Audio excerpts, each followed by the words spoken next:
Welcome to the Whole Food Plant-Based Cooking Show, where we make plant-based cooking easy. I'm Jill, and today we are going to make a super robust black bean burger. Grab a plate, 'cause it's the all-free whole food plant-based cooking show.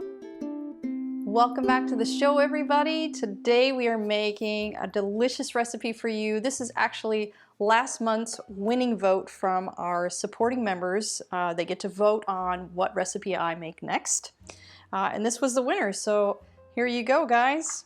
So if you want a printable recipe, it'll be in a link in the details below. We're gonna start with our onions. This is one whole onion that we're just gonna get sauteing. You wanna saute this until, you know, it's lightly browned, maybe just slightly a little bit of char on there. It just gives your black bean burgers a little bit more flavor. So when those are done, I'll show you all the rest of the ingredients. Today's show is brought to you in part by Complement. As healthy as it is, did you know there are a handful of missing or hard to get nutrients from a plant-based diet? The latest research suggests that complementing your diet with a few specific vitamins, minerals, and omega-3s will help boost your energy and keep you thriving for the long term. That's why I take Complement Plus every day.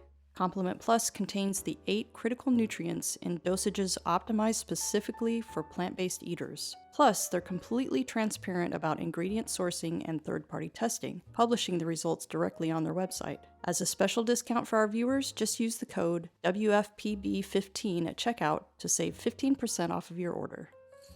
All right, our onions are done, nice and golden brown here. And I've got all my other ingredients out to put into the food processor. So I've got my Cuisinart here. I'm just gonna toss the onions in there.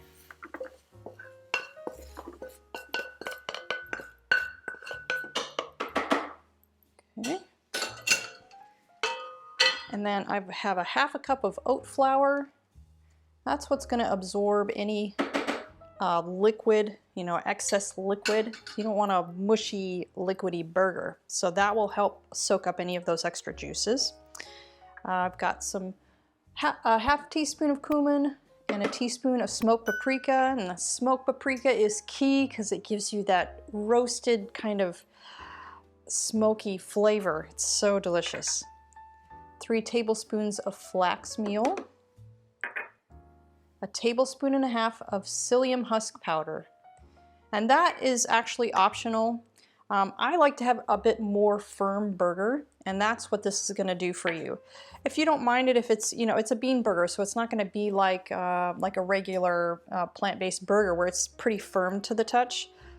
Bean burgers are always gonna have a little bit more softness to them because it's a bean. But the psyllium husk will help you have a little bit more firm burger. Then I have 1 can of black beans that I've already drained and rinsed. Oops. Teaspoon of onion powder. 2 tablespoons of salsa of your choice. If you don't have salsa, you could also do like green chilies or something like that. Something to just give it that kind of salsa-like flavor. Then 2 tablespoons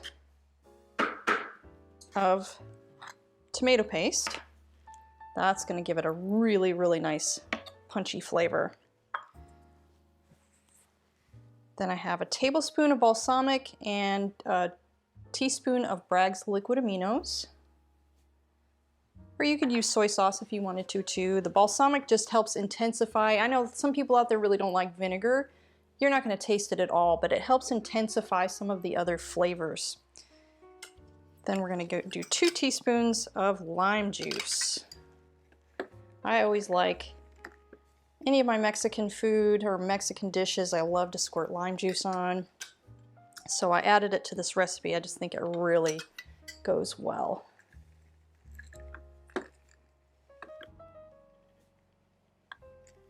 Okay, and then some cracked pepper. Probably about ½ teaspoon or so.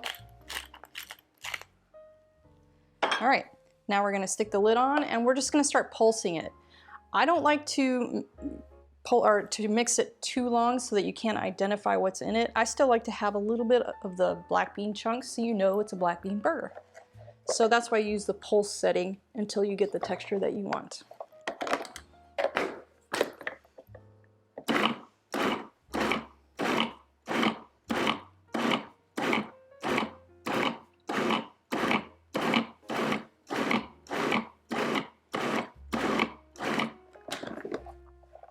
I'm just going to scrape down the edges a little bit, make sure I get all the ingredients in there.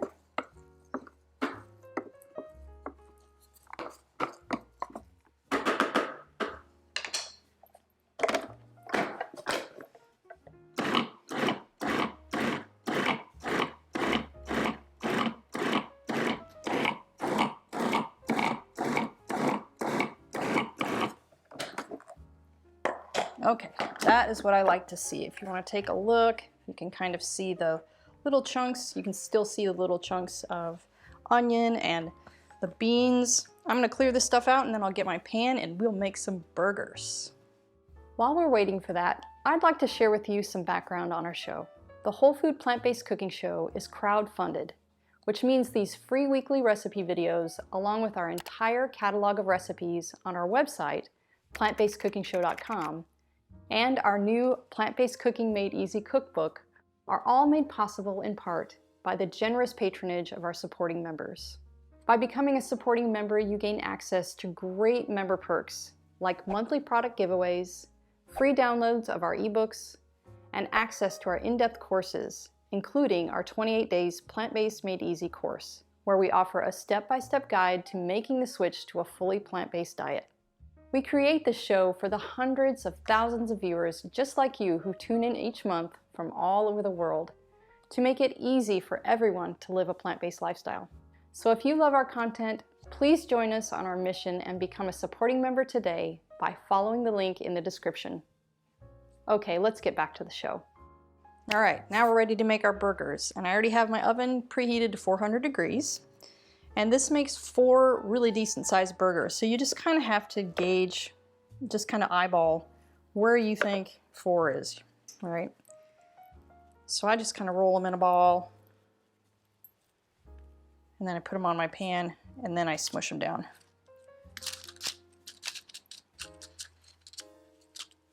And I don't like super thick burgers, so I like to spread mine out a little bit more, just about like that. And these, you know, because they don't have oil or a whole bunch of fat and stuff in them, you know, like a regular burger, you have to make a little bit big because they shrink, all that fat, you know, comes out. Ugh. And they are smaller. But these, you don't have to worry about that. They start out the same size as how they finish. And these are great. You could pre-make, you know, a double or triple batch of these, freeze them up. If you're freezing them, you can do it in like a Tupperware container, but make sure you put like a piece of parchment or something in between them so they don't stick together. So then you can just take one out at a time when you're wanting a burger. This would be a good, you know, weekend prep job. All right, I'm gonna finish these burgers, and then I'm gonna pop them in the oven for 25 minutes, and then I'll take them out and flip them, and then another 10 to 15 minutes on the other side.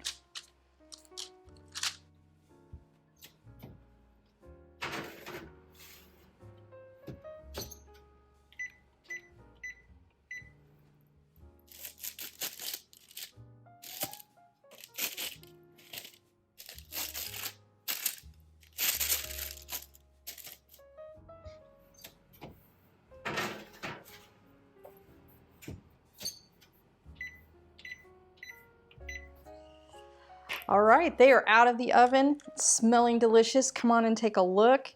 You see, they're nice and firm. So I'm gonna grab my burger fixings and I'll meet you at the table. Okay, time for a taste. I'm gonna assemble my burger here. Just have a regular bun. I'm gonna put a little salsa on it. I like some just thick, chunky salsa. And I'm gonna put my burger.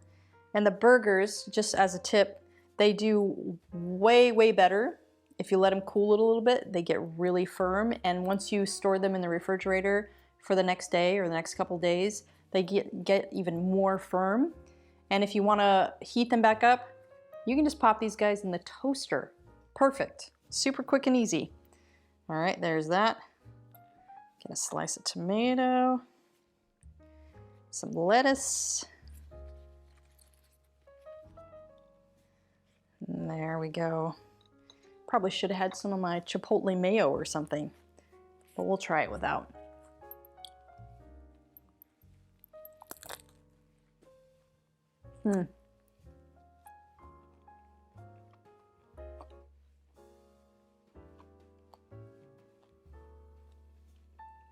They are so flavorful and robust and firm.